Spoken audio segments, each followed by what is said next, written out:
Intitulé « Histoire de la parité en RDC », ce film relate le combat que mènent les femmes et les hommes genrés engagés dans la lutte pour la parité entre les hommes et les femmes au Congo démocratique. Projeté le mercredi 31 juillet 2024 dans la salle du spectacle de l'hémicycle du Palais du Peuple à Kinshasa, ce film a attiré l'attention de plusieurs organismes de défense des droits des femmes. Marie-Rose Chité, réalisatrice de ce film documentaire, a également saisi l'opportunité pour remettre les certificats de mérite aux braves femmes impliquées dans la cause de la gente féminine en les invitant à poursuivre cette lutte et en mobilisant les jeunes d'emboîter les pas dans la lutte qu'elle qualifie de noble. Cette lutte n'a pas commencé maintenant qu'il y a des femmes qui ont fait en sorte qu'aujourd'hui on ait une première ministre, qu'on ait des femmes qui soient ministres des Affaires étrangères. C'est parce qu'il y a des femmes qui ont réfléchi il y a 20 ans au cadre légal pour que la parité puisse protéger les droits des femmes. De son côté, Paul Sapou, président de la CNDH, a encouragé les femmes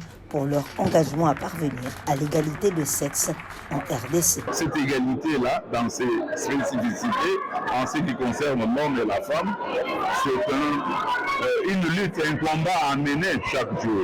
La représentativité des femmes dans les institutions doit être effective au Congo démocratique, vœu exprimé par les lauréates du jour qui ont également émis leur souhait de fournir encore d'efforts à l'intention des décideurs pour arriver à 50% de la parité telle que prônée par la Constitution congolaise. Aujourd'hui, nous devons parler, nous devons évoquer le problème de compétences et de savoir-faire.